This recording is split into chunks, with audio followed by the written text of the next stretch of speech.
At Society, Diane greets Michael and thanks him for agreeing to meet with her. She fills him in on their move to protect Jabot, and Victor finding out and using it against them. "You might be our only hope," she explains. Michael's not sure what he can do. She reminds him Victor wants to use the AI program against Jabot, and that would be wildly illegal. If Michael helps them save Jabot, he'd be saving Victor from his worst instincts. Diane coaxes that the only way to save Jabot is to get the AI program. Michael has tried to change Victor's mind about using it. Diane says all they need is proof that he has the actual software. She and Jack can take it from there. "Will you help us?" Michael will do what he can. At the ranch, Adam tells Victor about his run-in with Jack and says he passed along a message. He'll burn Jabot to the ground before he lets him have it.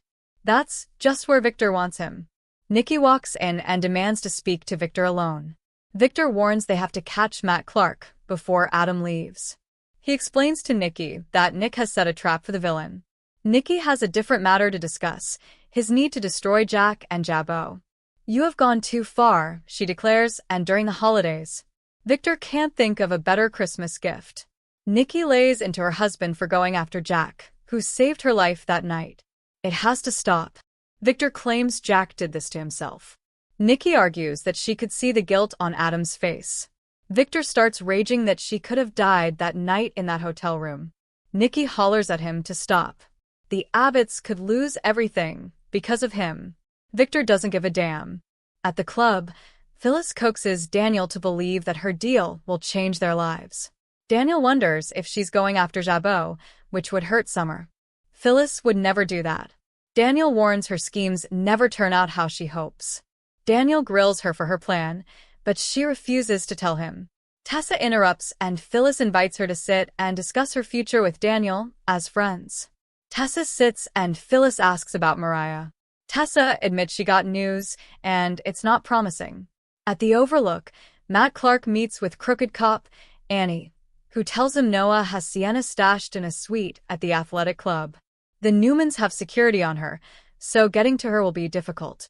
Matt doesn't care if it's difficult. He wants her to take care of Sienna. He's finally going to settle the score with the Newmans. The whole damn clan is going to pay the price. Annie warns Matt he's setting himself up for a lot of trouble. He rants that these people have taken everything from him. He has nothing else to lose. There's no way he'll let Nick, Sharon, and their home-wrecking son get away with destroying his life. He needs to know Annie's still on board. "Don't make me regret keeping you around." At Sharon's place, Sienna and Noah are tucking into BLTs and canoodling when his mother enters the room, puzzled because no one has heard from Nick. "Should I be worried?" she frets. Sienna and Noah reassure Sharon and explain they visited with Faith this morning. They're glad she has a security detail. They return to wondering where Nick would be. Sharon recaps that no one is safe until Matt Clark is caught. They go over the threat Matt presents and Sharon vows she's not the same woman she was. She won't let him hurt anyone. "Nobody messes with my family." Donning a coat, Sharon announces she's going to the office. Noah's against it, but promises to call if he hears from his dad. Sharon warns them to stay put. Once alone, Noah immediately breaks his promise by suggesting they go out. Diane returns to the Abbott mansion to reconvene with Jack, Billy, and Kyle. She reports that Michael is going to do what he could to help them get proof Victor has the AI program. The men aren't convinced he'll come through. Billy reminds them they have one other option: Phyllis. At the club, Daniel and Tessa leave Phyllis sitting alone at the table. She texts someone, "We need to meet."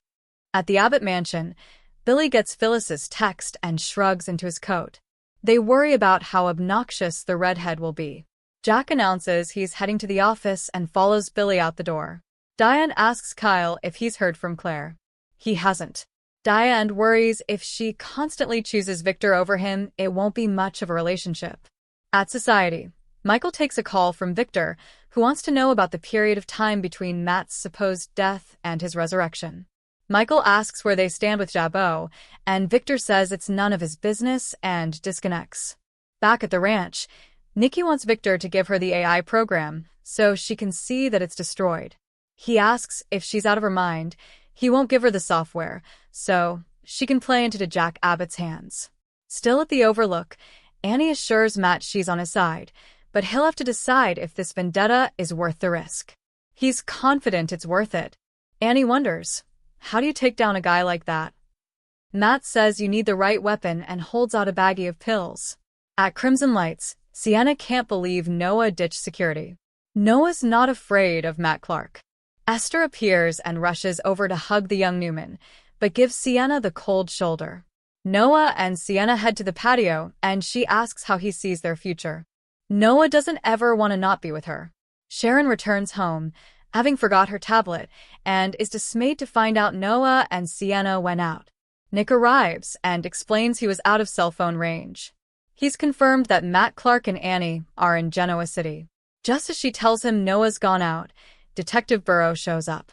They go over the incident with Annie and Matt playing Burrow, who is keen to bring them down. Nick tries to reach Noah.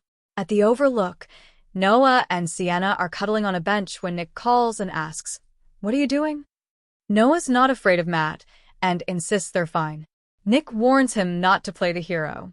Pocketing his phone, Noah returns to canoodling with his girlfriend. At the ranch, Nikki tells Victor she's not playing into anyone's hands. This is her decision.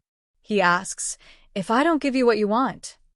Nikki levels, "If you don't give me the AI program and end this war immediately, I will leave you." This raises his eyebrows. He can't believe she'd leave him after all these years out of misplaced loyalty to Jack Abbott. Nikki replies, without looking back. Victor claims Jack destroyed Jabot, not him. She says, "No more lies, Victor." Whispering, he warns he doesn't take kindly to threats, then bellows, "Not even from you." Nikki jumps. Pointing, Victor tells her there's the door. If she wants to leave, get out.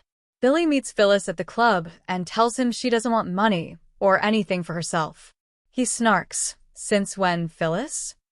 She threatens to end the conversation. Billy offers to listen. She wants him to sign over Marchetti to Summer. That's the price if they want him to stop Victor. At Sharon's place, Burrow learns Nick's family will give him backup. He's hoping Matt will walk right into one of their traps. At the Overlook, Noah and Sienna are kissing when Annie sneaks up and pistol whips Noah, knocking him out. Holding Sienna at gunpoint, she leers, "Let's take a walk."